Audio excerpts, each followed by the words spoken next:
દોસ્તો, જય અલખધણી, જય અલખધણી, જય અલખધણી. દોસ્તો, આજ આપણે અનંત સમયથી એટલે કે ઘણા સમયથી સંતોની અને મહાપુરુષોની વાતો ચોક્કસ કરતા આવ્યા છીએ અને કરીએ છીએ. પણ મહાપુરુષોએ તો કરી લીધું છે. મહાપુરુષોએ જે મેળવવું હતું એ મેળવી લીધું છે. આપણા માટે આપણો ખીલેલો આ લીલો બાગ ક્યારે ઉજળ થઈ જશે? ક્યારે આ લીલો સમ કિલકલાટ કરતો બગીચો અનંત ત્રહના સુગંધથી લહેરાતો આ બગીચો ક્યારે ખતમ થઈ જશે? એની કોઈને અણસાર આવતી નથી. જેમ પિક્ચરની અંદર ટિકિટ લઈને વ્યક્તિ જોવા જાય, એનો શો 3 કલાકનો હોય અને એ 3 કલાકના શોમાં છેવટ જ્યારે બહાર નીકળે ને ત્યારે એ તંબુ ખાલી પડ્યા હો. એમ આપણો આ શો 3 કલાકનો જુવાની, બાળપણ અને વૃદ્ધાવસ્થા, એની પછી ખાલી ડેરું રહેશે. માટે કંઈક કરી લેવું પડે. बिखर जाएगा ये बाग मेरा और तुम्हारा, इसीलिए इनके लिए कुछ करना पड़ेगा. क्योंकि मारो ने તમારો આ લીલો ખીલેલો બગીચો એક દિવસ વિખરાઈ જવાનો છે. તો આના માટે આપણે કંઈક કરવું જોઈએ. તો શું કરવું જોઈએ આના માટે? મહાપુરુષોએ જે કર્યું છે ને એ તો એના માટે કરીને ગયા છે. પણ આજે મારે ને તમારે જે કરવાનું છે એ શીલો નોખો પાડવો પડે ભાઈ. હરેકે શીલા નોખા પાડ્યા છે અને આપણે એના એ ચીલે ચાલ્યા જઈએ. એમાં આપણી બધું શું? આપણા માટે શું? આપણે એમાં શું કરી શક્યા? આપણે નવું શું કર્યું? કુછ નહીં, કંઈ જ નહીં. માટે ધારાએ બંધાઈ, ધારાએ વિખાઈ, આધાર છે આખો ગઢ બને. પણ પાયો ક્યાં નાખવો? પાયો ક્યાં નાખવો? આવડિયા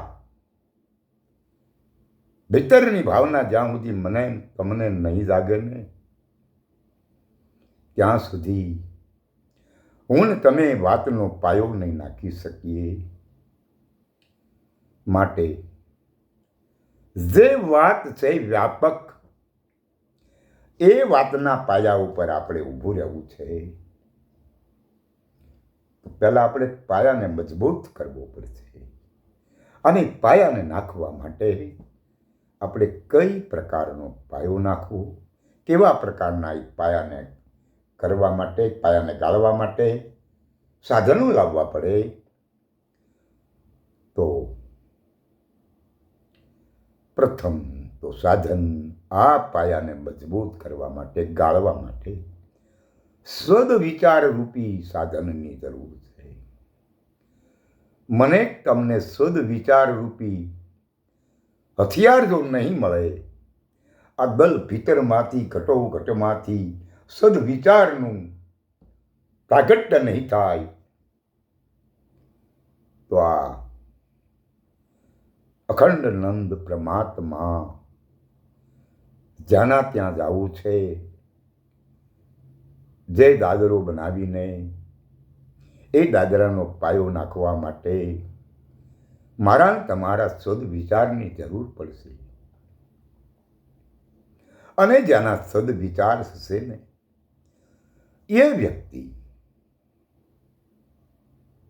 ની અંદર સદગુણ ઉત્પન્ન થશે. આપોઆપ મારે તમારે સદગુણને ઉત્પન્ન કરવા નહીં પડે, એ તો આપોઆપ થઈ જશે. અને જ્યારે એ સદગુણ ઉત્પન્ન થઈ જાય એટલે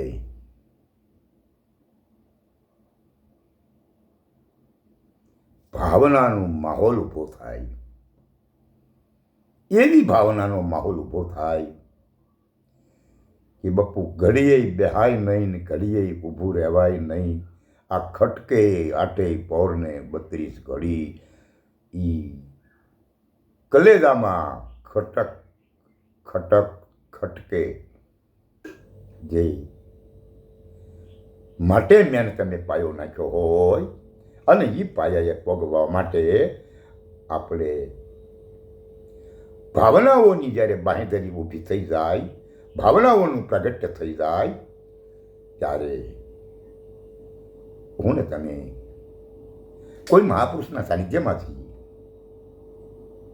અને એ મહાપુરુષના સાનિધ્યમાં ગયા પછી એનું ચરણ સ્વીકારી લીધા પછી એના સાનિધ્યમાં બેસી અને એક એવી ભીખ માગતા હોઈએ આપણે, જ્યારે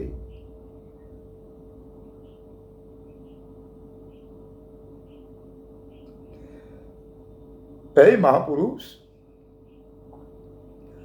અમારે ધન દોલત માયા મિલકત કોઈ વસ્તુની જરૂર નથી,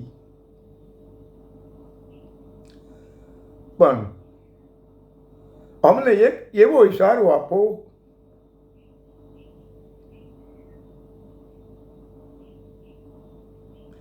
કે અમારા પંચ મહાભૂતાનોથી બનેલું જે શરીર, જેને અમે અમારું માનીને બેઠા છીએ, એ મહાપુરુષોએ કીધું છે.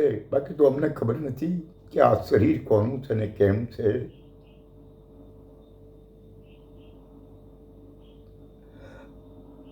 પણ અમે એ શરીરને અમારું માનીને બેઠા છીએ. એટલે હે મહાપુરુષ, અમને ઈવડો એ અમારા પણાનો દાવો જે રહ્યો ને એ છોડાવવા માટે અમે તમારા સાનિધ્યમાં આવ્યા છીએ.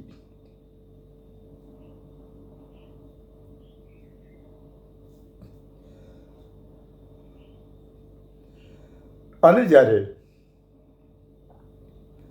ઈ દાવો છોડાવવા પછી હે મહાપુરુષ, અમને એક ઈ વાત સમજાવો કે આ ઘટમાં નહીં, એક બે ઘટમાં નહીં, પરંતુ અનંત ઘટોમાં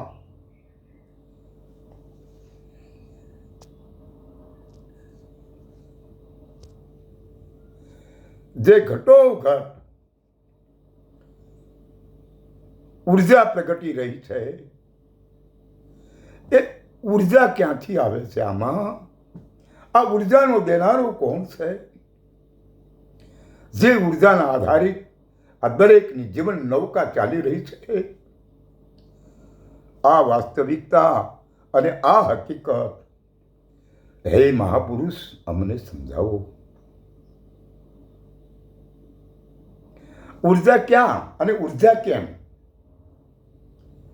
જે દરેક ઘટમાં ઉર્જા પ્રગટ છે, તો એ ઉર્જા કોણ આપે છે? ત્યાં સુધી અમને લઈ જવાની કૃપા કરો. અમારા જીવનને ધન્ય બનાવવાની ભાવના છે. આપના ચરણમાં આવ્યા છીએ. માટે હે મહાપુરુષ, અમને આ ઉર્જા જે રહી એ કઈ ભૂમિકાથી ઊભી થાય છે, ક્યાંથી આવે છે અને એ ઉર્જાનું પાવર દેનારો કોણ છે, આ વાસ્તવિકતાને અમને સમજાવવાની કૃપા કરો. બસ અમારી પર આટલી દયા કરો. આવી ભાવના સાથે આપણે કોઈ પણ મહાપુરુષના સાનિધ્યમાં જવું પડે ભાઈ, અને તો જ જીવન ધન્ય બને, બાકી નહીં. જય અલગતણી, જય અલગતણી, જય અલગતણી.